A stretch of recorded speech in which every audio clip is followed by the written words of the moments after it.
नमो अरिहन्ताणं नमो सिद्धाणं नमो आयरियाणं नमो वज्रायाणं नमो लोये संवसाहुणम् नत्वा जिनेन्द्रं गतसर्वदोषं सर्वज्ञदेवं हितदर्शकं च श्रीजैनसिद्धान्तप्रवेशिकेयं विरचते स्वल्पधियां हिताय।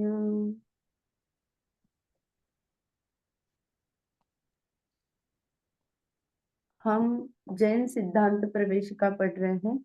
उस पे हमने विश्व, द्रव्य, फिर उसके बाद गुण, गुण को देखते हुए सामान्य और विशेष गुण के बारे में हमारी चर्चा चल रही है। उसमें सामान्य गुण में हम देख रहे हैं, हमने क्या क्या देखा सामान्य गुण में, कोई बताना चाहेगा? सामान्य गुण 6 होते हैं। अस्तुत, वस्तुत, द्रव्यत, प्रमेयत, तेसत, आगु लघु। ठीक है। उसमें से हमने क्या क्या देखा, कौन कौन से ये देखे? पता है।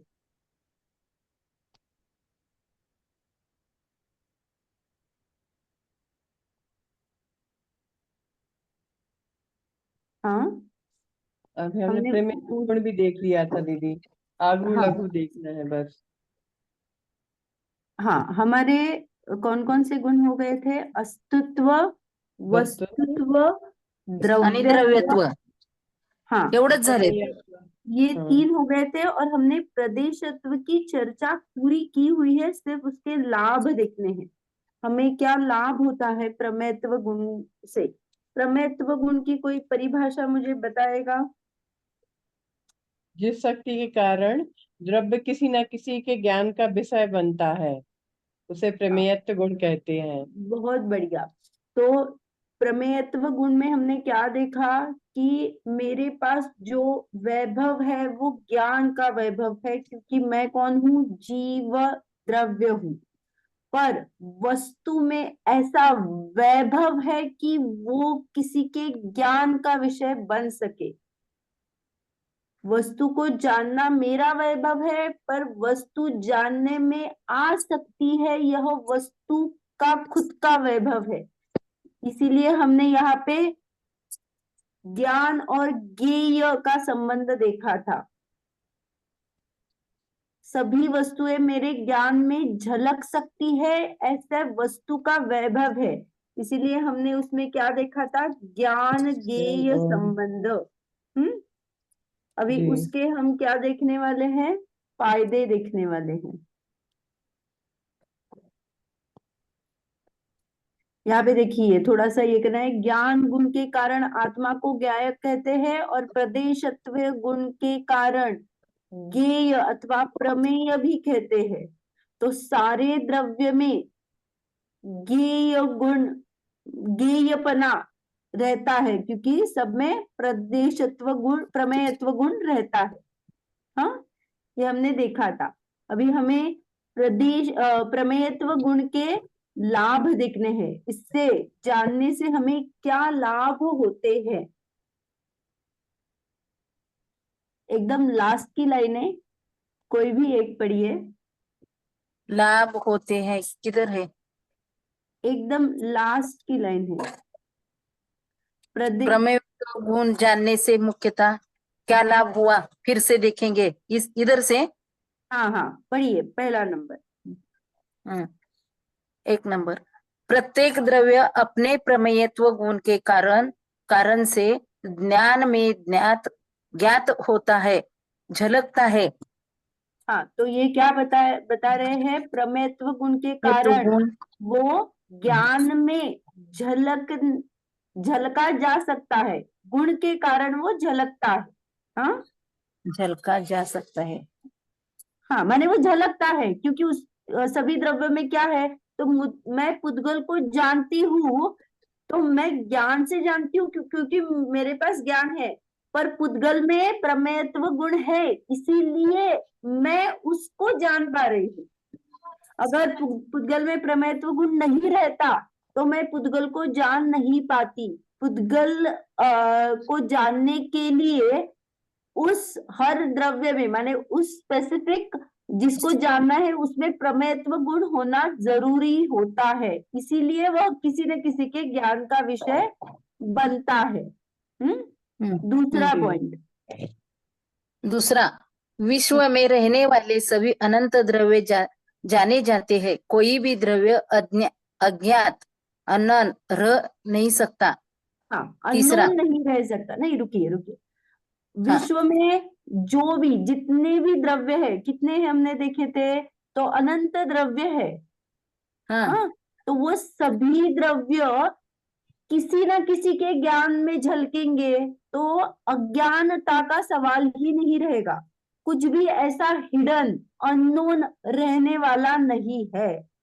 तीसरा पॉइंट, सभी अनंत अनंत द्रव्य ज्ञान की एक समय की पर्याय में झलकते हैं।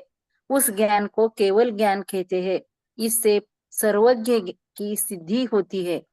हाँ, तो यहाँ पे हमने क्या देखा कि जो अनंतानंत द्रव्य है उसमें प्रमेयत्व गुण है, और केवल ज्ञान की शक्ति, जीव में ज्ञान की शक्ति इतनी है कि केवल ज्ञान जब प्रकट हो जाता है वो एक पर्याय आ जाती है जिसमें सभी ज्ञान की पूर्णता होती है, तब सभी द्रव्य उसमें क्या हो जाते हैं, झलकते हैं। इससे सर्वज्ञ की सिद्धि होती है। चौथा पॉइंट, प्रत्येक द्रव्य की अनादि अनंत काल की सभी पर्याय युगपत केवल ज्ञान में झलकती है। इस कारण प्रत्येक पर्याय क्रमबद्ध है। यह बात ख्याल में आती है, अर्थात क्रमबद्ध पर्याय की सिद्धि होती है। हाँ, यहाँ पे क्या कहा, पहले तो केवल सर्वज्ञ की सिद्धि कही, फिर क्रमबद्ध पर्याय की सिद्धि कही।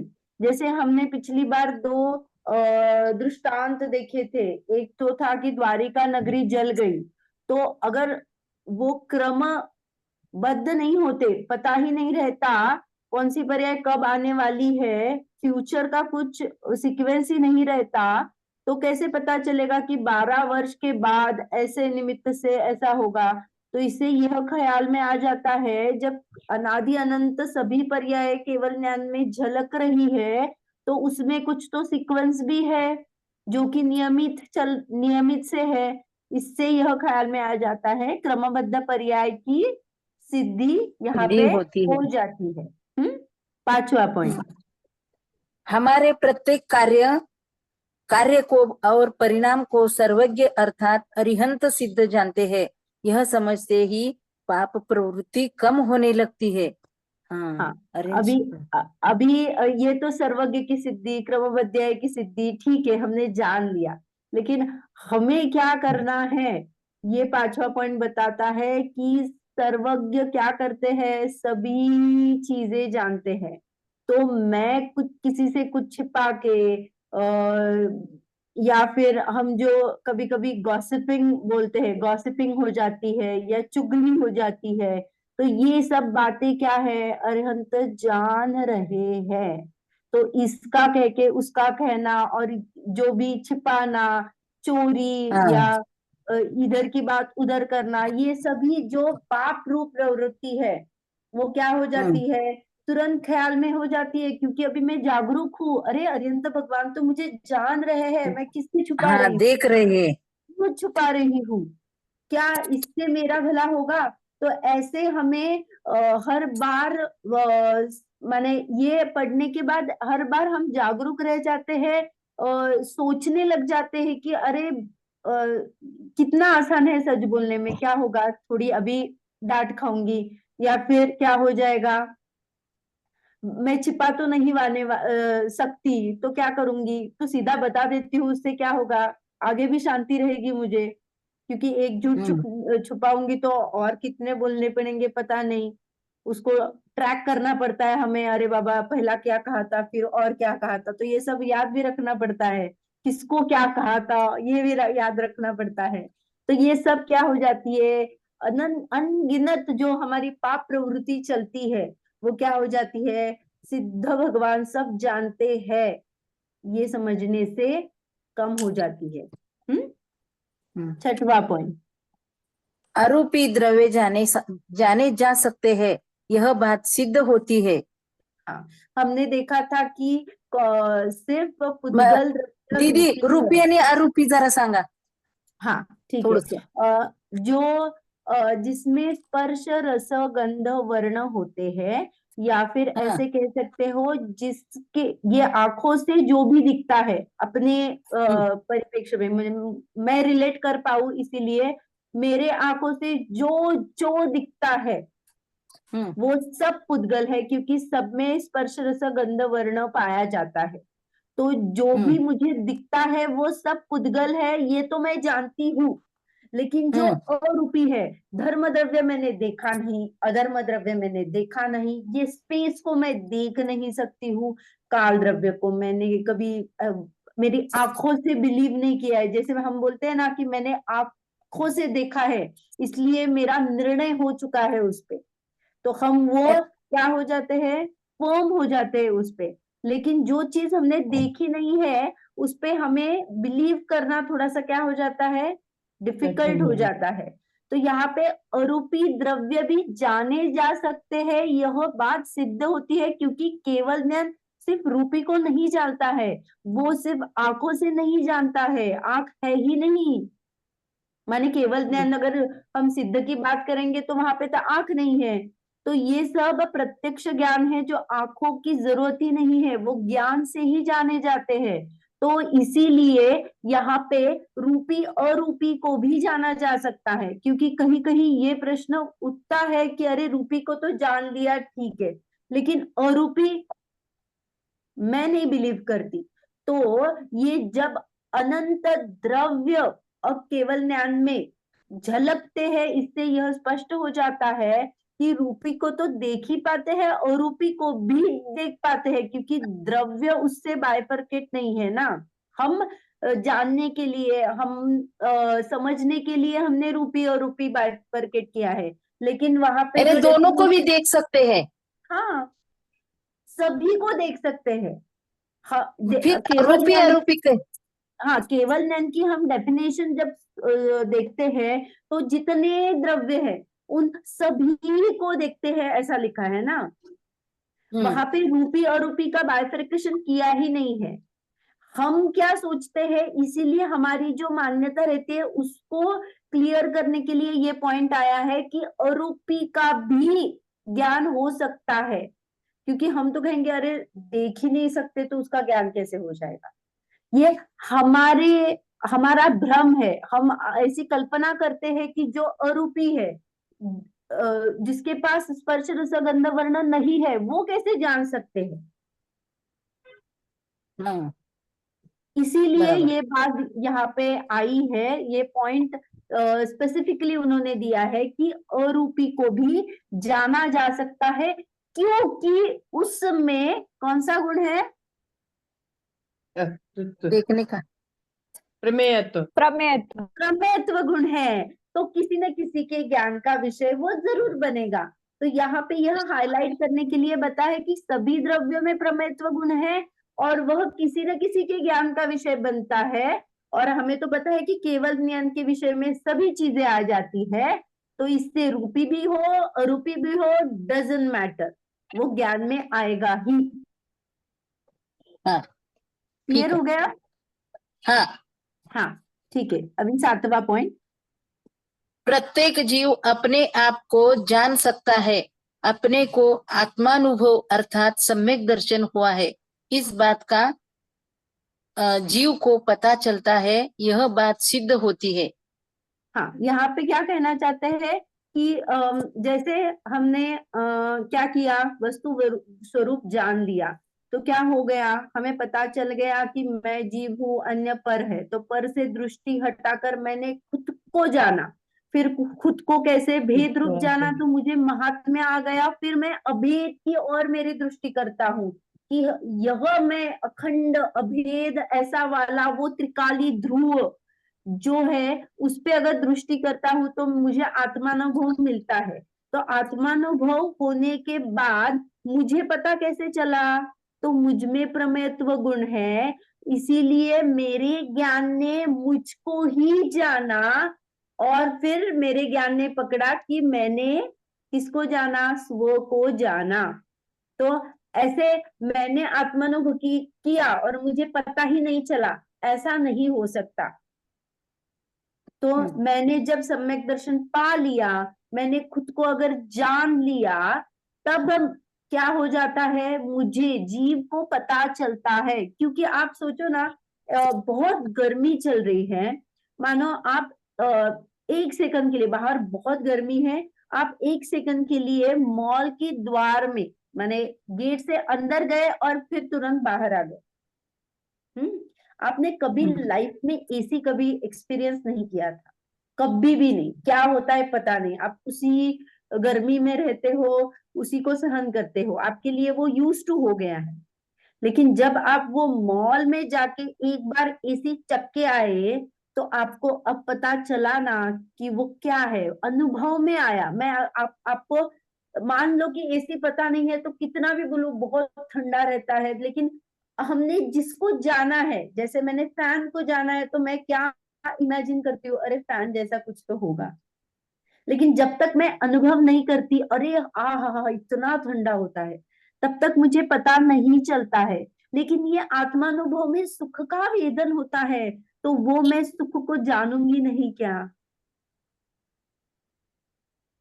तो मुझ में जानेंगे। ज्ञान है और मैं जाना जा सकता हूँ, यह बताना चाहते हैं। तो मैं जब भी आत्मानुभव करूंगी तो मुझे उसका वेदन होगा, मुझे पता चलेगा। ये 7वां पॉइंट बता रहा है। 8वां पॉइंट, परद्रव्यों के साथ मेरा केवल ज्ञेय ज्ञायक संबंध है, स्वामित्व कर्तृत्व भोक्तृत्व संबंध नहीं है, इस बात का भान होता है। देखो देखो तो सही। नहीं हाँ, हो गया। तो यहाँ पे 8वें पॉइंट में क्या बताना चाहते हैं, परद्रव्यों के साथ मेरा क्या है, केवल ज्ञेय ज्ञाय संबंध है। मैं देख रही हूँ, वो मुझे ज्ञान जानने में आ रहा है, बस इतना ही संबंध है। मैंने किताब को देखा, उसमें प्रमेयत्व गुण है, इसलिए वो मेरे ज्ञान का विषय, माने ज्ञान में आया, मैंने जाना, बस फुल स्टॉप, यहीं पे बात खत्म हो गई। लेकिन यह पुस्तक मेरा है, मैंने उसमें यह लिखा है, मैंने उसका उस वाणी को भोगा है, मैंने उसको पढ़ा है, ये सब संबंध क्या आ गए? ये सब मेरे काल्पनिक संबंध मैंने बनाए। जैसे मैंने इसको पढ़ा, ये भी पुस्तक के द्वारा नहीं पढ़ा, मैंने मेरे ज्ञान से उसको जाना।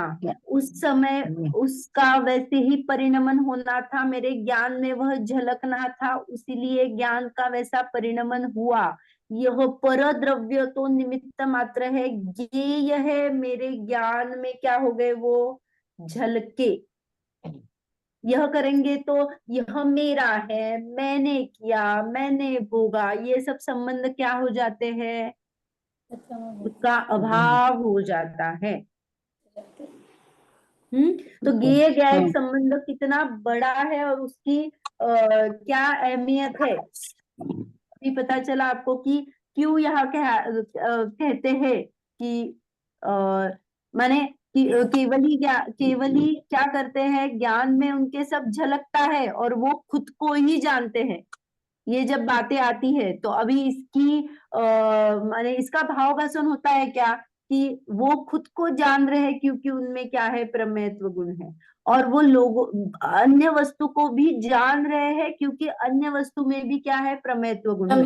उनके ज्ञान की क्या हो गई है, पूर्ण अवस्था, माने पूर्ण ज्ञान प्रकट हुआ है, इसीलिए सभी पदार्थ स्पष्ट रूप से उनको दिख रहे हैं। लेकिन उन्होंने क्या किया, स्वामित्व किया या कर्तृत्व किया या भुक्तित्व किया क्या, कुछ नहीं। वो क्या हो गए हैं, उन्होंने मेन उसका रीजन क्या है, उन्होंने ऐसा क्यों नहीं किया, क्योंकि वो जानते हैं कि वो कर्ता भोक्ता है ही नहीं किसी चीज का। हाँ, उसके लिए एक वर्ड आता है स्पेसिफिकली, वो उसमें परद्रव्य में कुछ करते क्यों नहीं है, क्योंकि उन्होंने वीतरागता पाई हुई है।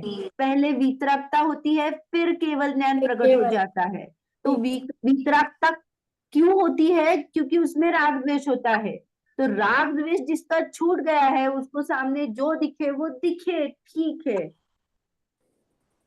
ठीक है। हाँ, ये पता हाँ। चला। तो हमने आज हाँ। क्या कंप्लीट किया? प्रमेयत्व विश्व गुण। में हाँ, प्रमेय प्रमेयत्व प्रमेय गुण। तो हाँ, तो अभी आप मुझे बताएंगे कि अनंत प्रदेशी प्रमेयत्व गुण कितने द्रव्य में है और वो द्रव्य कौन से हैं? अनंत अनंत। द्रव्य अनंत प्रदेशी अनंत प्रमेयत्व द्रव्य गुण। नहीं, हाँ, अनंत गुण किसमें रहते हैं? नहीं, अनंत प्रदेशी, अनंत प्रदेशी प्रमेयत्व गुण। सभी द्रव्यों में पाया जाता है। हाँ, अनंत सभी द्रव्यों में पाया जाता है, ये बात सही है। मैंने स्पेसिफिकली बोला, आपको कैसे लगाना है देखो। अनंत प्रदेशी प्रमेयत्व गुण कितने हैं ये मैंने पूछा, और कौन से द्रव्य है। तो पहले अनंत प्रदेशी द्रव्य कौन कौन से है, ये पहले आपको देखना पड़ेगा। अनंत प्रदेशी तो आकाश द्रव्य। आकाश द्रव्य है बस। यही आंसर है, अनंत प्रदेशी आकाश द्रव्य है। तो आकाश द्रव्य कितना है, तो एक है। तो अनंत प्रदेशी प्रमेयत्व गुण एक ही द्रव्य में पाया जाता है, और वह आकाश द्रव्य है।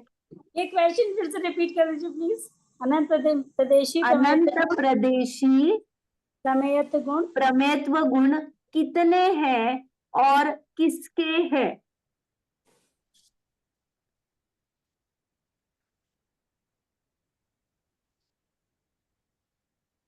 ठीक है।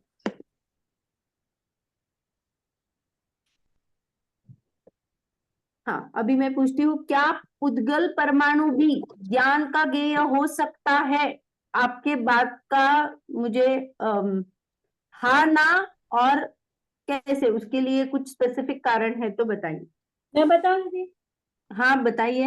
हाँ, हो सकता है, होगा ही, क्योंकि उसके अंदर भी प्रमेयत्व गुण होगा, सभी द्रव्यों हाँ, में गुण पाया जाएगा। बहुत बढ़िया। आप स्पेसिफिक कौन से ज्ञान का ज्ञेय, तो वो ज्ञान स्पेसिफाई कर सकते हैं। जैसे देखो, मुझे तो नहीं दिख रहा है ना, मेरे ज्ञान है। दीदी प्रमेयत्व गुण केवल ज्ञान का ज्ञेय।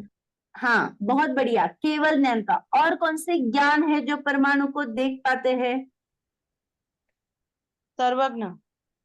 सर्वज्ञ हो गया, केवल ज्ञान का विषय है। बहुत बढ़िया, आपने एकदम अच्छी तरह से बताया। पर और कौन से ज्ञान है क्या जिसमें परमाणु दिख सकता है?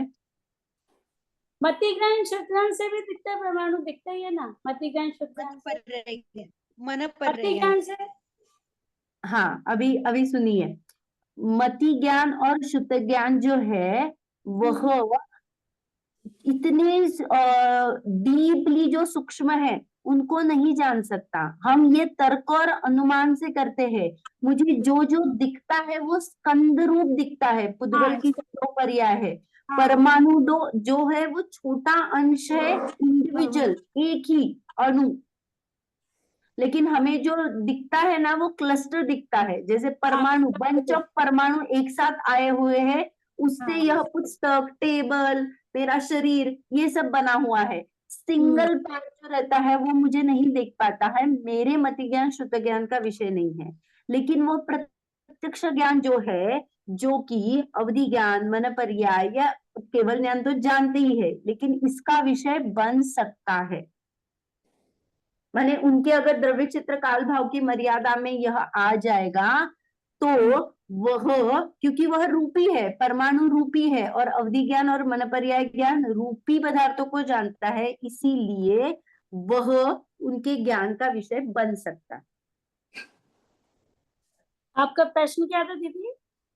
प्रश्न यह था कि पुद्गल परमाणु भी ज्ञान का ज्ञेय बन सकता है क्या? नहीं, तो है, बन सकता है ये बात सही है, उसका कारण प्रमेयत्व गुण है, ये बात भी सही है। तो कौन से ज्ञान का ज्ञेय बनता है, यह खुलासा करने के लिए सर्वज्ञ है, इसीलिए केवल ज्ञान का विषय तो बनता ही है। और कौन से ज्ञान है, तो उसमें अवधि ज्ञान और मन पर्याय ज्ञान भी लिया हो सकता है बोला, जानते ही है नहीं बोला। ही किस में आएगा, केवल ज्ञान पुद्गल परमाणु को जानता ही है, क्योंकि वह सर्वज्ञ है, सब चीजों को जानते हैं, इसीलिए परमाणु भी उनके ज्ञान का विषय होगा। लेकिन मन पर्याय और अवधि ज्ञान के ज्ञान में वह आ सकता है, क्योंकि वह प्रत्यक्ष ज्ञान है और वह रूपी पदार्थ को जान सकते हैं। यह बहुत सूक्ष्म है ना, तो उनकी ज्ञान की जो लेवल है वो मति ज्ञान शुद्ध ज्ञान से आगे है। मैं इंद्रियों से परमाणु को नहीं देख सकती। हो गया क्लियर? इसमें किसी को प्रश्न है?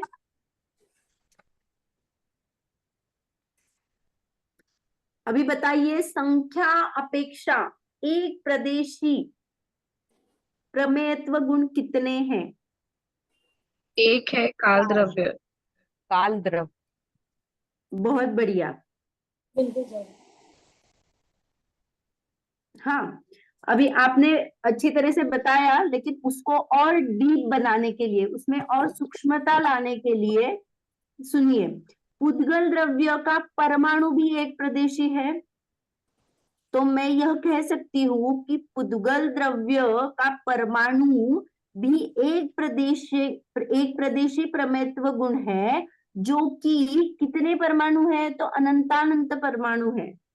तो मैं ऐसा कह सकती हूँ, संख्या अपेक्षा एक प्रदेशी प्रमेयत्व गुण कितने हैं, तो पुद्गल के एक प्रदेशी प्रमेयत्व गुण अनंतानंत है, और काल द्रव्य के एक प्रदेशी प्रमेयत्व गुण लोक प्रमाण असंख्यात है। आपने बताया वो सही है, मैंने उसको क्या किया और इलैबोरेट किया, मैंने संख्या भी उसमें डाली, क्योंकि मुझे संख्या ही पूछी है, संख्या अपेक्षा कितने हैं। तो मैंने क्या कहा, पुद्गल तो कितने हैं, एक परमाणु में है, एक प्रदेशी है, तो ऐसे कितने पुद्गल हो सकते हैं, तो अनंतानंत पुद्गल हो सकते हैं। अनंत काल द्रव्य भी क्या है, एक प्रदेशी है, एक तो प्रदेश उसका संख्या कितनी है, तो लोक प्रमाण असंख्यात। असंख्यात है। तो मैंने क्या कहा, पुद्गल द्रव्य के एक प्रदेशी प्रमेयत्व गुण अनंतानंत है, और काल द्रव्य के एक प्रदेशी प्रमेयत्व गुण लोक प्रमाण असंख्यात है। ये समझ में आया? इसमें किसी को प्रश्न है? नहीं। हाँ, मैं जैसे जैसे समझ पहले हमने आसान, जैसे जाति अपेक्षा पूछ रही थी, अभी मैंने संख्या अपेक्षा पूछा था। इलैबोरेट आंसर मैंने एक्सपेक्ट कर रही थी मैं कि संख्या अपेक्षा पुद्गल प्रमेयत्व गुण कितने हैं, ये प्रश्न। हाँ, प्रमेय हमने क्या देखा था, प्रमेय माने क्या होता है, ज्ञेय होता है। प्रमेय का दूसरा जो अर्थ है वह ज्ञेय है, जानने में आने वाला, ज्ञेय। हाँ, तो छह द्रव्य, उसके गुण और पर्याय सभी क्या है, ज्ञेय है। जो मेरे पास विकारी भाव है, मेरे अपूर्ण पूर्ण शुद्ध पर्याय जितना भी लगाओ, आपने गुणस्थान का नाम सोचा होगा, तो पूरा पहले अशुद्ध, पहले दूसरे गुण, तीसरे गुणस्थान वाले, फिर चौथे, फिर वहां पे पूर्ण केवल ज्ञान तक, उसके आगे जितनी भी शुद्ध पर्याय है वह सब क्या है, ज्ञेय है। हाँ, तो अगर मैं कहूंगी विश्व में संख्या अपेक्षा प्रमेयत्व गुण कितने हैं, तो आपको सब में लगाना पड़ेगा। विश्व में संख्या अपेक्षा जीवों के अनंत, उद्गलों के अनंतानंत, धर्म अधर्म आकाश का एक एक एक, और काल द्रव्य के लोक प्रमाण असंख्यात प्रमेयत्व गुण है। मैंने सभी द्रव्यों को लगाया। ये क्लियर हुआ?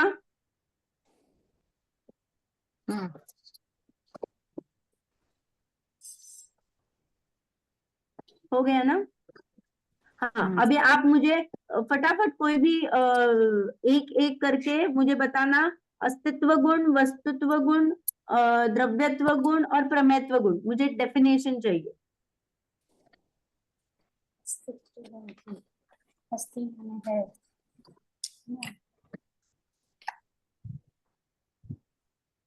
अस्तित्व गुण हमने क्या देखा था? अस्तित्व गुण जिस शक्ति के कारण से द्रव्य का कभी भी नाश नहीं होता और द्रव्य किसी से उत्पन्न भी नहीं हो सकता। अस्ति बहुत माने है, बढ़िया, बहुत बढ़िया। तो ये हमेशा होगा अस्तित्व गुण। वस्तुत्व गुण में दीदी ऐसा जे शक्ति के कारण द्रव्य का अर्थ क्रिया होती है उसको वस्तुत्व गुण कहते हैं।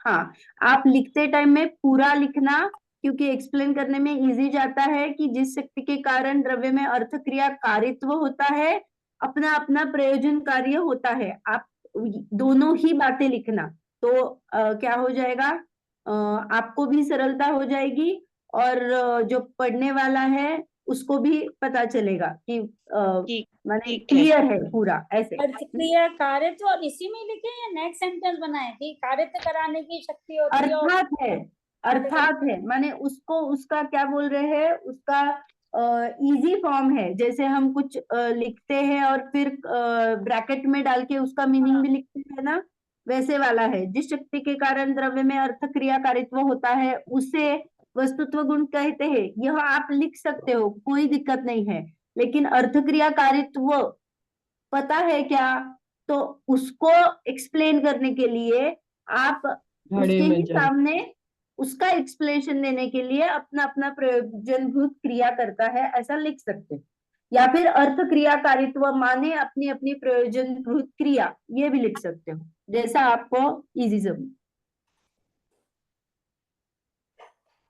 कभी कभी क्या हो जाता है, अभी हमारा बहुत बार रिपीटेशन हो रहा है तो अर्थ क्रिया कारित्व समझ में आ जाता है, लेकिन मानो मैं बहुत दिन के बाद अगर बैठी हूँ तो अर्थ क्रिया कारित्व मैंने क्या लेना था, तो मुझे वो समझ में नहीं आ रहा है। तो इसीलिए वहां पे उसको जोड़ दिया अपनी अपनी प्रयोजनभूत क्रिया, क्योंकि प्रयोजनभूत क्रिया कहने से हमें पता चल जाता है वो हमारा डेली लाइफ का वर्ड है ना, क्या है उसका उसका काम करना। तो ये हमें जल्दी ध्यान में आ जाता है। अर्थ क्रिया कारित्व ऐसा वर्ड बोलने से मे भी हम उसको पकड़ नहीं पाए, इसीलिए मैंने आपको कहा कि दोनों बातें याद रखें। द्रव्यत्व गुण किसे कहते हैं? जिस शक्ति के कारण द्रव्य द्रव्य एक में नहीं निरंतर रहता, जिसके पर्याय हमेशा बदलती रहती है। हाँ, आप आधा करेक्ट बोला, लेकिन आप ऐसा मत कहिए एक नहीं रहता। जिस शक्ति के कारण द्रव्य की कारण द्रव्य अवस्था निरंतर बदलती निरंतर है, बदलती है। हाँ, परिणाम हमेशा क्या है? बदलती रहती है। हाँ, ये कह सकते हो, लेकिन एक नहीं रहता ये बात मत कहिए। एक नहीं रहता ऐसा नहीं क्या? माने एक नहीं रहता ये पढ़ने मन करती है। यार की अपेक्षा कह रहे हैं, लेकिन जब डेफिनेशन आएगी, आपका भाव सही है, लेकिन डेफिनेशन जब आएगी तो जिस शक्ति के कारण द्रव्य की अवस्था, यहाँ पे पर्याय देख रहे हैं ना, तो आप जी। द्रव्य एक नहीं होता तो एटलीस्ट द्रव्य की पर्याय एक सी नहीं रहती, ऐसा भी कहिए। लेकिन द्रव्य की अवस्था निरंतर बदलती है, यहाँ पे हमें पर्याय पे फोकस डालना है। द्रव्य एक नहीं रहता बोलोगे तो द्रव्य का क्या एक नहीं रहता, द्रव्य तो एक रहता है किसी अपेक्षा से, हमने कहा था। तो हाईलाइट क्या करना है, मुख्य क्या करना है, यहाँ पे पर्याय क्यों मुख्य करना है और बताना है कि वो निरंतर बदलती रहती है। उत्पाद व्यय वाला मुख्य यहाँ पे हाईलाइट करना है। इसीलिए जिस शक्ति के कारण द्रव्य की अवस्था निरंतर बदलती रहे उस शक्ति को द्रव्यत्व गुण कहते हैं। ये हमने देखा, द्रव्यत्व गुण। प्रमेयत्व गुण कौन बताएगा? जिस शक्ति के कारण से द्रव्य किसी न किसी के ज्ञान ज्ञान। का विषय बनता है। बहुत बढ़िया। जिस शक्ति के कारण द्रव्य किसी न किसी के ज्ञान का विषय बनता है उसे प्रमेयत्व गुण कहते हैं। अभी नेक्स्ट गुण कौन सा है? अगुरु लघुत्व गुण। अगुरु लघुत्व बहुत अहम गुण है और उसकी परिभाषा भी 3 टुकड़ों में की हुई है। उसमें 3 बातें हाईलाइट होती हैं। उसकी डेफिनेशन है, जिस शक्ति के कारण द्रव्य का द्रव्यपना कायम रहता है, माने एक द्रव्य दूसरे द्रव्य रूप नहीं होता, दूसरी बात एक गुण दूसरे गुण रूप नहीं होता, और तीसरी बात द्रव्य में रहने वाले अनंत गुण बिखर कर अलग अलग नहीं होते, उस शक्ति को अगुरु लघुत्व गुण कहते हैं। यह डेफिनेशन बड़ी है लेकिन हम उसको टुकड़ों में अच्छी तरह से समझेंगे। मुझे बताइए, टिल प्रमेयत्व गुण, किसी को कुछ भी डाउट है कि ये नहीं समझा है तो मैं अगुरु लघुत्व स्टार्ट कर देती हूँ। समझा है? हाँ, समझा है ना?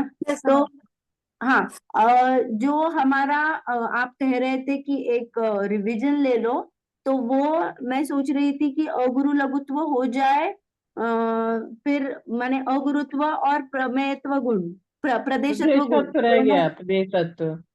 प्रदेशत्व, हाँ, दोनों गुण रह गए हैं ना। अगुरु और प्रदेशत्व हम ये करेंगे और उसके बाद एक शॉर्ट में रिवीजन लूंगी और फिर उसके बाद अगला ये आ जाऊंगी। इसके साथ अगर कुछ रिवीजन हो जाती है तो मैं ले लूंगी, या फिर अभी 20 मिनट बचे हैं। ठीक है, मैं आपको ना कुछ टेबल्स जो पिछले हैं उसको रिवाइज कर देती हूँ ताकि मैं क्वेश्चन भेज सकूं, और फिर और गुरु लघुत्व करना है या कैसे, आपका क्या ये है? कर लीजिए दीदी, पहले पूरे पूरे कर दीजिए। ठीक है। जी। मुझे और पूछना है कि आपने सबने क्वेश्चन देख लिया, क्वेश्चन का आंसर? देख लिया। हाँ, तो आपने, बहुत लोगों ने सही ही लिखा है, ऐसा बिल्कुल नहीं है, उसमें सिर्फ एग्जाम्पल देके बताया है, वही आप लोगों ने भी शॉर्ट में लिखा है, कुछ भी गलत नहीं है, सिर्फ आप ट्राई करना लिखने का। स्टार्टिंग में थोड़ी होगी दिक्कत, लेकिन आप जैसे जैसे अटेम्प्ट करोगे वैसे वैसे क्या हो जाएगा, आपका कॉन्फिडेंस बढ़ेगा और आप अच्छे से लिख पाओगे। तो आप सभी लोग आपको देखने के बाद आप अभी भी क्वेश्चन का आंसर भेजना चाहते हो तो भेज सकते हो कि मैंने ये लिखा पढ़ने के बाद, तो आप जरूर उसका आंसर लिख के भेज सकते हो, तो आपका कॉन्फिडेंस और बढ़ जाएगा। उसके लिए तो दूसरे का आंसर आप दे सकते हो। दीदी अब से ट्राई करेंगे, ये भी गया। हाँ, नहीं ठीक है, इसलिए मैंने बोला ये गया नहीं, आप फिर भी उसका आंसर लिख के अपनी भाषा में बता दीजिए। ऐसा नहीं, वहां पे एक एग्जाम्पल दिया है, ऐसे हम अनगिनत एग्जाम्पल लेके उसको एक्सप्लेन कर सकते हैं, ठीक है। लेकिन मैं शायद से बुधवार, ओके, 2 दिन में शायद से एक छोटा ही क्वेश्चन है जो आपको सबको पता है, तो वो भेज दूंगी, देखते हैं। क्योंकि मुझे चाहिए था कि आप जब भी, अभी तो नोट्स बना रहे हो तो कोई दिक्कत नहीं रहेगी, तो आप लिख पाओगे, इतने ज्यादा हार्ड नहीं है उसके आंसर। कॉन्फिडेंस नहीं आता दीदी, कैसा? नहीं, आप ट्राई करना, आप ये मत सोचना, आपको बहुत अगर दिक्कत होती है ना, आप मुझे पर्सनल पे भेज देना मैसेज, फिर ग्रुप पे डालना। आपको ये भी दिक्कत है, हम ऑप्शन कर सकते हो, आप मुझे पर्सनल पे मैसेज करना, फिर हम ग्रुप पे, मैं अगर मुझे ठीक लगता है तो ग्रुप पे डालूंगी, बोलूंगी करेंगे, आप। ट्राई करेंगे दीदी, हाँ, जरूर मैंने करेंगे। आपको, अगर वो फोरम का इशू है कि सबने मुझे वैसा भी नहीं अगर है तो आप मुझे पर्सनली भेज सकते हो, इतना दीदी मैं मैं बता दूं। गुजराती हूँ, लैंग्वेज में थोड़ा फर्क पड़ेगा। नहीं ठीक है, भाव आपको पकड़ में आने चाहिए, यह मुख्य है, मेन अपना उद्देश्य वही है कि आपको भाव पता चले, हमें सुखी होना है, यही प्रयोजन है, ये सीखना है वो सीखना है नहीं है प्रयोजन, हमें उसके भाव पता चले, हमें वो अपने लाइफ में इम्प्लीमेंट करता आना चाहिए, यही उसका मेन उद्देश्य है। ठीक है। अगुरु लघुत्व, अगुरु लघुत्व तो हम पहले पढ़ते डेफिनेशन हैं। लिखा ना दीदी? हाँ हाँ, नहीं हम पढ़ते ही है, क्योंकि ये ना थोड़ा सा बड़ा है, इसके लिए मैंने सोचा इसको अच्छी तरह से पढ़ेंगे, क्योंकि इसमें भी चतुष्टय आता है, तो जो हमारा चतुष्टय पिछली बार हुआ था उसका रिवीजन इसी में हो जाएगा, तो मैंने यह सोचा कि इसको पढ़ेंगे ही। आज अपना विषय है अगुरु लघुत्व गुण। यहाँ से पढ़िए। कौन पढ़े? मैं पढ़ूं दीदी? हाँ पढ़िए। कहाँ से अच्छा, आज का अपना आज विषय है अगुरु लघुत्व गुण।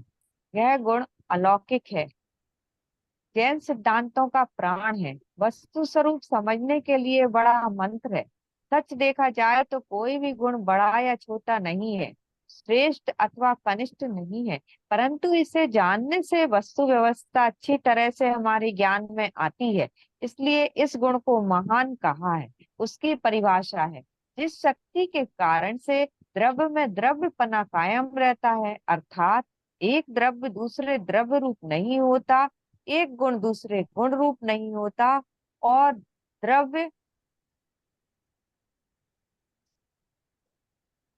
में रहने वाले अनंत गुण बिखर कर अलग अलग नहीं होते, उस शक्ति को अगुरु लघुत्व गुण कहते हैं। हाँ, अनादि काल रुकिए रुकिए। यहाँ पे क्या कहा एक्चुअली में, अगर डेफिनेशन शॉर्ट में बनाएंगे तो इतना ही होगा, जिस शक्ति के कारण द्रव्य में द्रव्यपना कायम रहता है उसे क्या कहते हैं? अगुरु लघुत्व कहते हैं। लेकिन द्रव्य में द्रव्यपना कायम माने क्या होता है? तो इसीलिए उसको 3 भागों में बंटकर क्या कहा?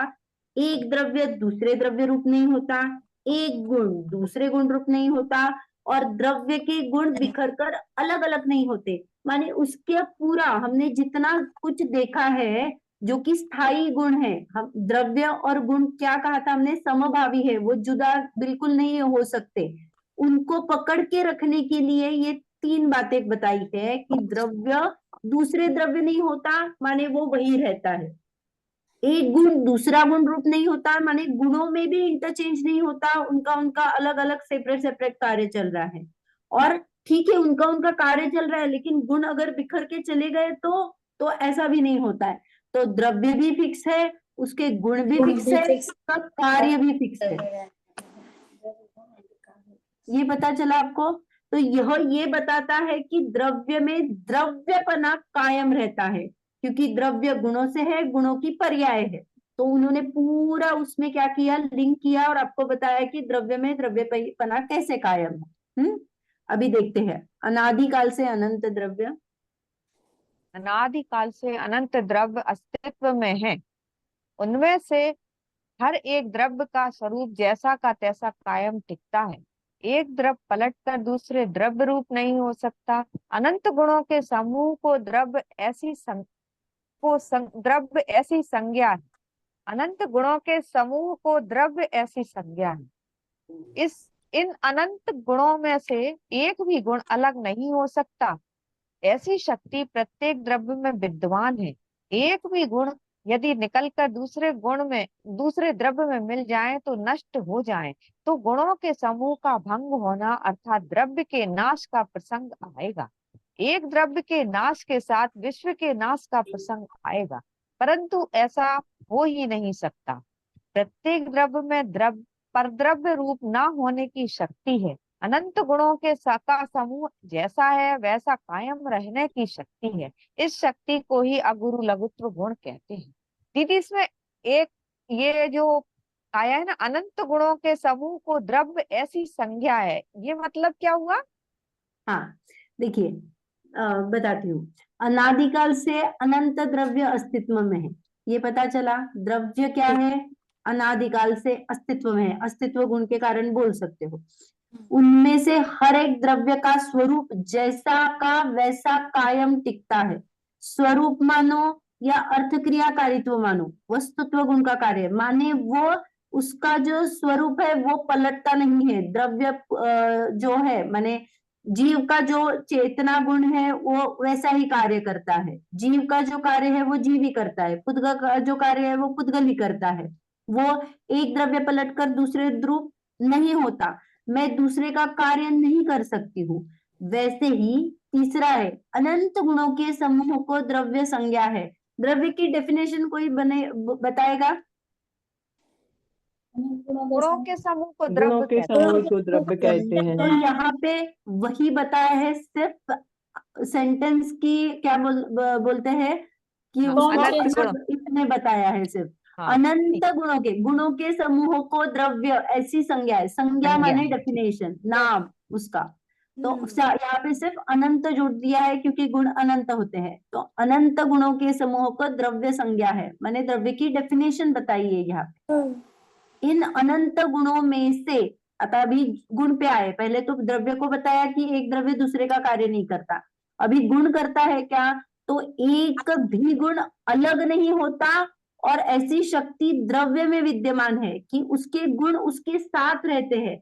अगर एक गुण छूट के अलग हो जाएगा तो क्या हो गया? समूह टूट जाएगा, भंग हो जाएगा, तो द्रव्य भी खत्म हो जाएगा। ऐसा नहीं है 5 गुण एक साथ हो गए तो द्रव्य बन गया, 8 गुण आ गए तो द्रव्य ये हो जाएगा, ऐसा नहीं है। अनंत गुण माने अनंत गुण, उनके गुणों को ही द्रव्य संज्ञा मिली है, कम ज्यादा नहीं हो सकते, वो फिक्स अमाउंट है, ये चेंज नहीं हो सकता, यह बता रहे हैं। एक द्रव्य के नाश से साथ में पूरा विश्व भी नाश हो जाएगा। अगर मैं कहूंगी मेरे गुण बिखर के चले गए तो क्या हो गया? समूह टूट गया, तो द्रव्य का नाश हो गया। द्रव्य किससे बना है? तो विश्व किससे बना है? द्रव्यों के समूह से बना है, तो विश्व भी चला जाएगा, नाश हो जाएगा उसका। तो ऐसा होता ही नहीं है। प्रत्येक द्रव्य में पर द्रव्य रूप न होने की शक्ति है, ये बहुत अच्छी लाइन बताई है। प्रत्येक द्रव्य में पर द्रव्य रूप न होने की शक्ति है। जैसे निगेटिव में शक्ति है, देखो मैं दूसरे रूप नहीं हो सकती हूँ, ये मुझ में शक्ति है। समझ में आया? अनंत गुणों का समूह जैसा है वैसा कायम रहता है, ऐसी शक्ति है। एक से बोलो कि मैं पररूप नहीं हो सकती हूँ, ऐसी शक्ति है। अनंत गुण का समूह जैसा है वैसा कायम रहता है, वैसी शक्ति है। इसको क्या कहा? अगुरु लघु। इसमें हम उसको थोड़ा सा क्या करेंगे? छेद करेंगे। तो अ माने, यहाँ पे आगे लिखा ही है, अ माने नहीं, गुरु माने क्या होता है? बड़ा, और लघु माने होता है छोटा। तो जो छोटा या बड़ा नहीं हो सकता वो कायम रहता है, उसको अगुरु लघु कहते हैं। हाँ? ना नए गुण जुड़ेंगे ना बाहर आएंगे। ये पढ़िए, अगुरु लघु इज इक्वल टू। दीदी पढ़ू मैं? अब गुरु, हाँ पढ़िए अब पढ़िए। अगुरु लघुत्व, अगुरु लघु, अगुरु प्लस अलघु। अ यानी नहीं, गुरु यानी बड़ा, लघु यानी छोटा।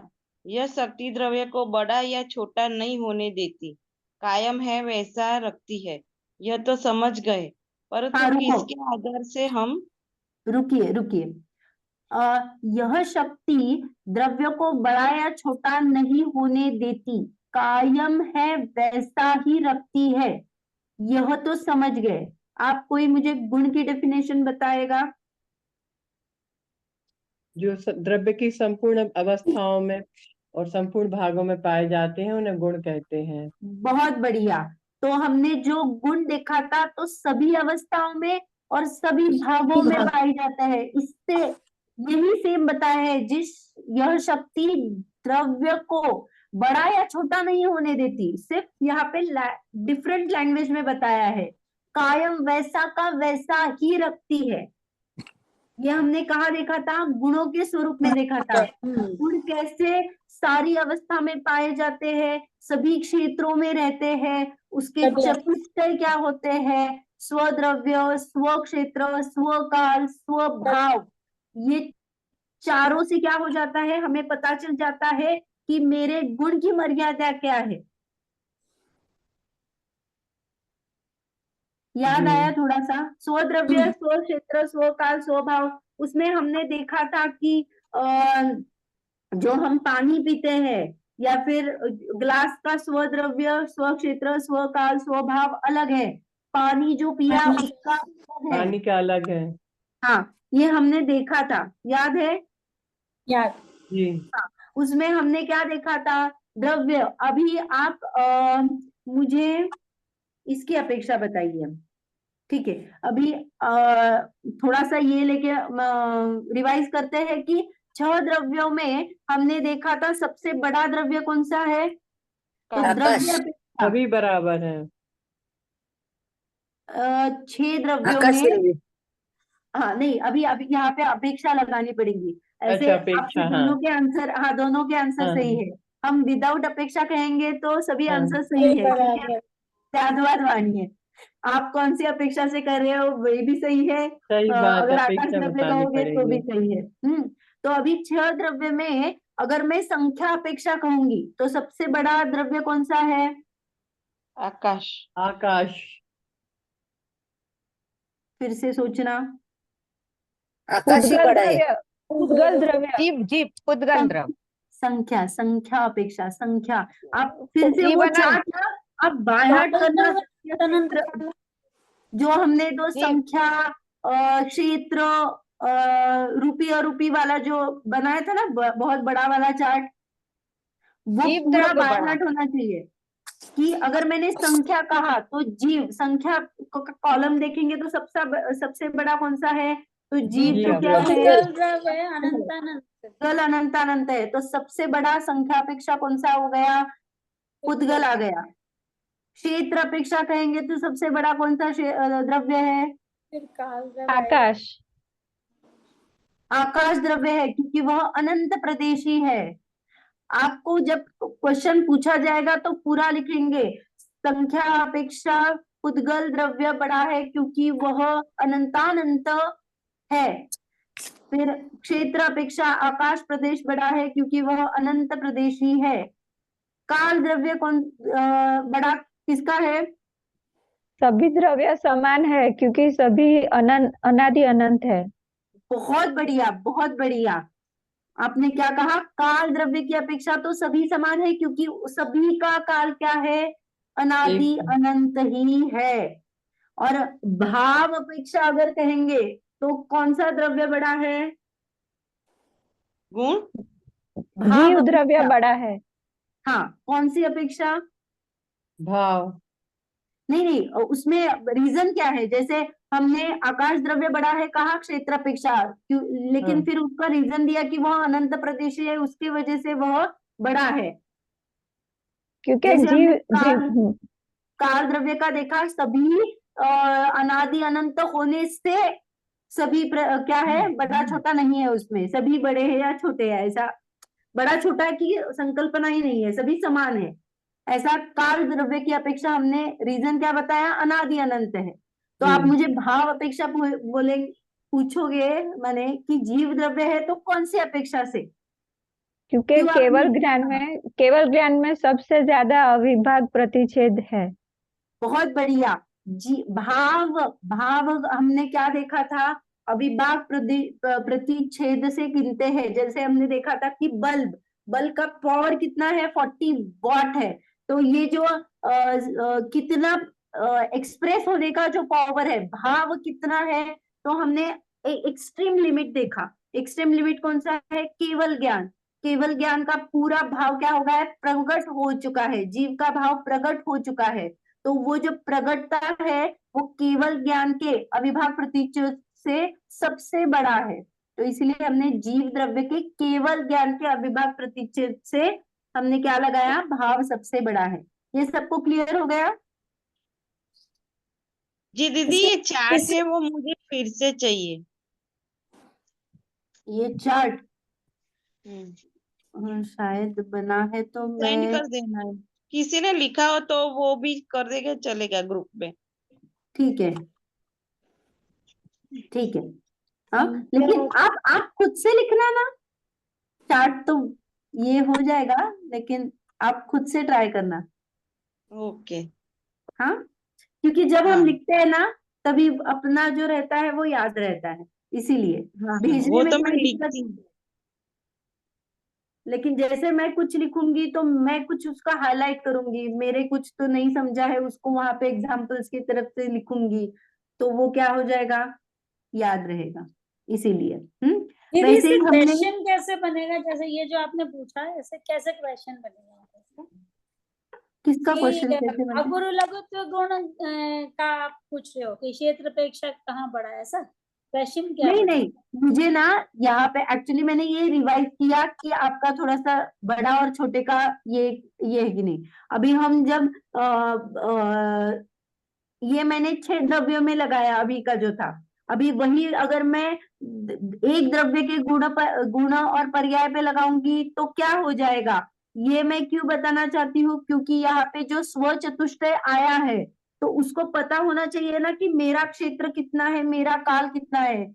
अभी हम आपको बता रहे हैं कि पानी और ग्लास, तो आपको ख्याल में आता है कि उसका स्वद्रव्य स्व क्षेत्र क्या क्या अलग है। तो ये चतुष्टय जब ये करते हैं हम, तो बाकी के द्रव्यों में भी और एक द्रव्य में भी क्लियर होना चाहिए कि कौन सा बड़ा है या छोटा है। तो इससे यह अगुरु लघु भी क्लियर हो जाता है कि अरे वस्तु व्यवस्था में क्या बता रहे हैं। Got it? नहीं, ये किस टाइप से क्वेश्चन पूछा जा सकता है, मतलब ये चीज क्लियर नहीं हो रही, क्या? नहीं, यहाँ पे तो हमने अभी जो ये किया ना 6 द्रव्य में जो कौन बड़ा है उसका तो रिवाइज किया हमने। बड़ा अच्छा, छोटा वो कौन सी मैं अपेक्षा है। यहाँ ऐड करना मतलब कर रही नहीं, थी, मुझे समझ नहीं आया कि अगुरु यहाँ पे गुणों को जब लेंगे, गुणों को लेंगे तो मुझे एक्चुअली ये मैंने रिवाइज किया। अभी एक द्रव्य पे घटाओ, एक द्रव्य लो, उसके गुण और पर्याय में मुझे द्रव्य क्षेत्र काल भाव बड़ा छोटा बताओ, तो मुझे यहाँ पे गुण का पता चलेगा कि यहाँ पे क्या लिखा है। तो मैंने पिछला थोड़ा सा रिवाइज किया, अब एक द्रव्य पे लगाऊंगी। अभी एक द्रव्य है तो द्रव्य क्या रहेंगे, स्वद्रव्य, समान द्रव्य, खुद का द्रव्य, कोई बड़ा नहीं कोई छोटा नहीं। हाँ, एक ही द्रव्य का लग रहा है तो द्रव्य तो एक ही है तो समान है। अभी क्षेत्र में लगाएंगे तो क्या है, द्रव्य गुण पर्याय, ये 3 में हमें देखना है। तो द्रव्य गुण पर्याय, इसका क्षेत्र अपेक्षा से देखेंगे तो कोई बड़ा छोटा है क्या? नहीं। हाँ, तो यहाँ पे कोई भी बड़ा छोटा नहीं है, सभी समान है। तो ये आ गया ना अगुरु अलघु लघु। द्रव्य के जो द्रव्य है उतने ही गुण है, उतनी ही पर्याय है, तो वो क्षेत्र अपेक्षा से उसमें लघुता और मैं अगुरु और लघु बैठ गया क्या आपका? हाँ बैठ गए। हाँ, यहाँ पे यही बताना चाहती, ये एग्जाम्पल मैं आपको बताना चाहती थी कि क्षेत्र अपेक्षा सभी समान है। काल अपेक्षा कहेंगे तो क्या कहेंगे? द्रव्य और गुण बड़े पर्याय। हैं। हाँ? द्रव्य और गुण बड़े हैं हाँ, द्रव्य और गुण किस अपेक्षा से हमने कहा बड़ा है? क्योंकि वो अनादि अनंत है और पर्याय एक एक समयवर्ती है। बहुत बढ़िया। यहाँ पे हम क्या कह सकते हैं, वह त्रिकाली स्थायी है, हमारे साथ जुड़े हुए हैं, सहभावी है। लेकिन पर्याय जो है वो क्षण स्थायी है, एक समय की है, तो इसीलिए वो क्या हो गई, छोटी हो गई। और काल अपेक्षा द्रव्य और गुण क्या हो गए, बड़े हो गए। हाँ, वही हम भाव में लगाएंगे तो क्या कहेंगे? गुण भाव में स्वभावी हो गए गुण। द्रव्य गुण विकालवर्ती। पर्याय में भाव की अपेक्षा से कौन बड़ा है कौन छोटा है?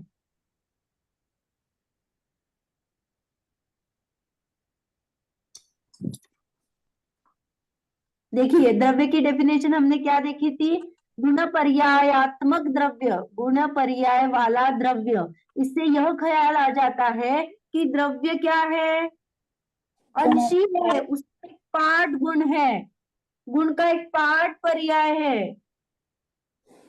तो इससे यह ख्याल आ जाता है भाव अपेक्षा द्रव्य जो है वो बड़ा है और गुण उसका एक छोटा पार्ट है, अंश है। और गुण का भी छोटा पार्ट एक समय का जो भाव है वह क्या है, पर्याय है।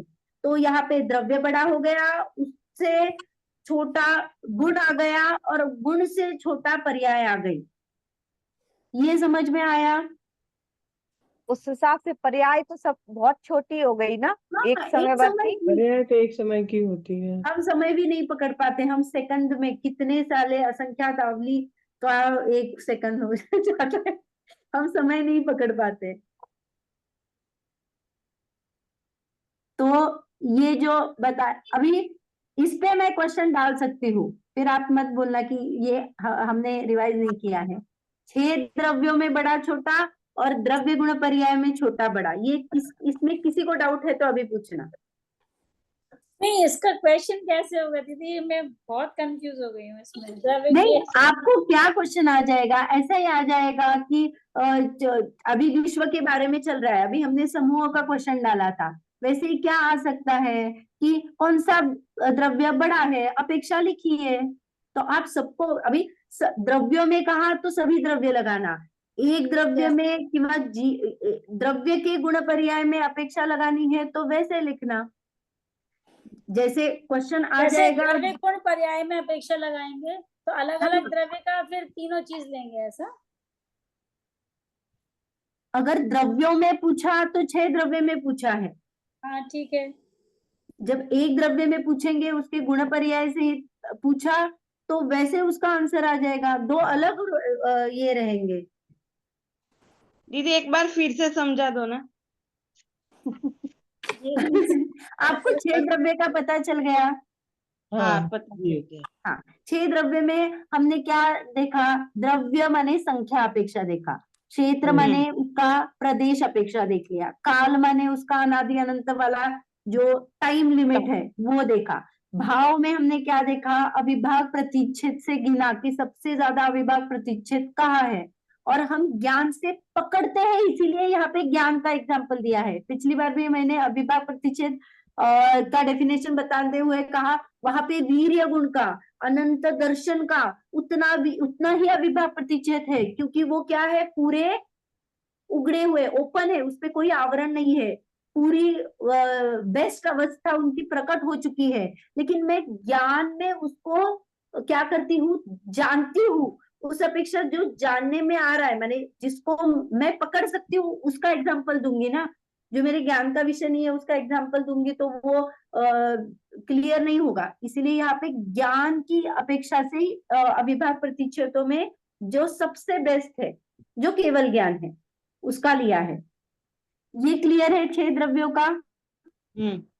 हाँ। अभी एक द्रव्य में लीजिए, एक द्रव्य में हमें यहाँ पे आप अभी ये अपेक्षा छोड़ दीजिए, ये अगुरु लघु वाला जो है ना वो यही बताता है कि हमारा जो एक द्रव्य है उसमें क्या है, अगुरु लघु गुण है, उसमें क्या है, एक द्रव्य है तो वो क्या है, स्वद्रव्य है तो समान है, उसमें कुछ क्या है, संख्या अपेक्षा कुछ एक ही रहेगा ना, हमें क्या लिखना है, द्रव्य क्षेत्र काल भाव अपेक्षा लिखना है, तो स्वद्रव्य क्या है, समान है, स्व क्षेत्र क्या है, सभी का समान है, द्रव्य का भी गुण का भी पर्याय का भी समान है, काल अपेक्षा देखेंगे तो द्रव्य और गुण ये क्या है, त्रिकाली है, त्रिकाली है माने क्या है, तीनों भूत में काल भी है, वर्तमान भी है और क्या रहेंगे, भविष्य में रहेंगे, सहभावी है। दीदी क्या बोला, द्रव्य की काल की अपेक्षा, काल की अपेक्षा द्रव्य और गुण ये दोनों क्या है, सहभावी है, स्थायी है, त्रिकाली है, जी, और पर्याय क्या रहती है, एक क्षण की रहती है, तो क्रमभावी बोला उसे, क्रमभावी बोला या क्षणिक बोलो, तो ये है, इसीलिए हमने बड़ा और छोटा काल में लिया तो द्रव्य और गुण को बड़ा कहा और एक समय वाला छोटा कहा, ये समझ में आया? उसको क्या कहेंगे, क्षण भावी, क्षण भावी कहेंगे या क्षणिक कहेंगे, पर्याय एक समय की कहेंगे, क्षणवर्ती भी कह सकते हैं, कुछ क्षण के क्षणवर्ती लिए भी कह सकते हैं, क्षणवर्ती। हाँ हाँ कह सकते हैं। अभी आपको द्रव्य गुण और पर्याय में स्वद्रव्य स्व क्षेत्र स्व काल इतना समझ में आया? स्वद्रव्य सभी का स्वद्रव्य समान है, जितना द्रव्य है उतने ही गुण है उतनी ही पर्याय है, क्षेत्र में जितने गुण है जितने गुण है जितने द्रव्य है और जितना उसका पर्याय है वह सेम क्षेत्र में है, काल में देखा द्रव्य और गुण क्या है, सहभावी है और पर्याय क्षणिक है, इसीलिए कौन है, द्रव्य और गुण क्या है, बड़े हैं और पर्याय छोटी है।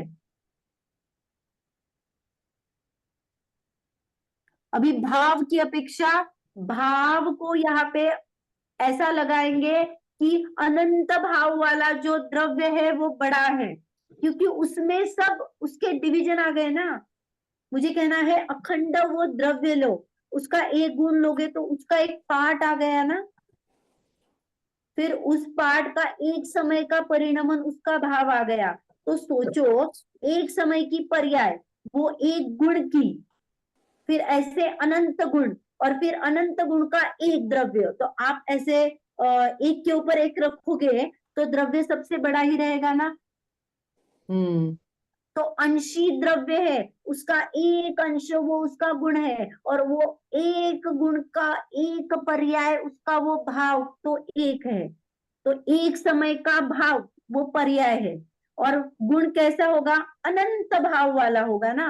अनंत भाव है उसके, क्योंकि हर एक गुण का हर एक पर्याय वो प्रति समय जो होती है वो, तो द्रव्य कितना बड़ा हो गया।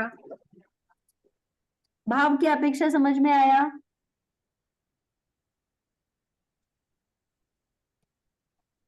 भाव की अपेक्षा द्रव्य बड़ा है। हाँ, फिर गुण उसके बाद उसको, इसीलिए कि उसका एग्जाम्पल हमने क्या देखा था, हमने एक सूत्र देखा था। द्रव्य की डेफिनेशन क्या देखी थी? गुण पर्यायवत द्रव्यम। तो गुण और पर्याय वाला जो है वो द्रव्य है, तो द्रव्य सबसे बड़ा है, उसमें एक अनंत गुण है, और उस एक गुण में फिर उसकी प्रति समय की पर्याय है।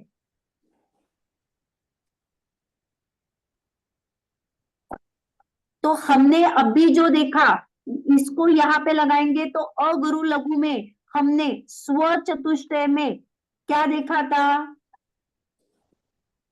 स्व चतुष्टय में स्व द्रव्य समान है, स्व क्षेत्र समान है, स्व काल जो है वो समान है। उसमें द्रव हाँ, द्रव्य और गुण का अभी यहाँ पे लिखा है। यहाँ पे अगर स्व काल, अभी यहाँ पे अगुरु लघु गुण की अपेक्षा से आता है, यहाँ पे पर्याय का उन्होंने किया ही नहीं है। तो द्रव्य और गुण समान हो गए, संभावी। हाँ, नहीं, अभी अगुरु लघु की अपेक्षा से सिर्फ देखिए, तो यहाँ पे गुण की बात चल रही है, पर्याय की तरफ जा ही नहीं रहे हैं। ठीक है, तो इसीलिए यहाँ पे क्या बताना चाहते हैं? जितना द्रव्य है उसका क्षेत्र, उसका काल और उसका स्वभाव वो कभी नहीं छोड़ता, वो कायम है, उसमें बड़ा छोटा घट बढ़ कुछ नहीं होती है, गुण में नहीं होती है, इसीलिए द्रव्य में भी नहीं होती है। और द्रव्य खुद की ऐसी शक्ति है कि वो दूसरे द्रव्य रूप भी नहीं होता है। ये समझ में आया?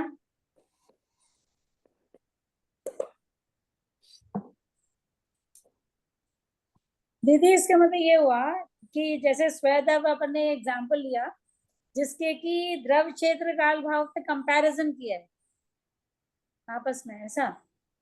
हाँ, हमने देखिए अभी यहाँ पे जो लिया था तो अगुरु लघु और जो लिया था उसमें यह बताना चाहते हैं कि जितना द्रव्य है उतना ही क्या है, गुण जितने हैं उसमें वो कायम है। वो गुण एक दूसरे का कार्य भी नहीं करते हैं, वो छोटे बड़े भी नहीं होते हैं, निकलते ही नहीं जाते हैं, इसीलिए द्रव्यत्वपना जो है वो कायम है, यह बताना चाहते हैं। इससे मैंने लिंक किया जो हमने बड़ा वाला लिया था। तो पहले आपको जो इजी गया तो 6 द्रव्यों में लगाया, कौन सा बड़ा है कौन सा छोटा है वो तो आप सब जानते हैं, उसको हमने रिवाइज किया। लेकिन उसके बाद एक द्रव्य में जब हमने द्रव्य क्षेत्र काल भाव की अपेक्षा देखा था, तो हमने ये देखा था कि क्षेत्र की अपेक्षा से सभी समान है, स्वद्रव्य की अपेक्षा से सभी समान है। तो यह यही बताता है अगुरु लघु कि वो समान है, द्रव्यत्वपना कायम है, इसीलिए मैंने इसको रिवाइज किया। हाँ, पर्याय को हमने यहाँ पे लिया नहीं है, अभी मैंने वो भी रिवाइज किया आपको, लेकिन पर्याय को यहाँ पे हम अगुरु लघु में गुणों की बात चल रही है तो हम वो ये करेंगे। इसके आगे का जो है वो हम नेक्स्ट क्लास में देखेंगे, कल देखेंगे। अभी आई एम सो सॉरी, हमने बहुत टाइम एक्सटेंड कर दिया है, जिनवाणी करते हैं, आई एम सो सॉरी। आपके लिए हम लोगों ने समय थैंक यू दिया। So much for giving your precious time. निज निधि निज निधि में निज बताई, में बताई, यह यह अनंत अनंत उपकार है, उपकार है, इसके लिए के लिए निभाने मांगो वंदना वंदना सतबार। वंदना।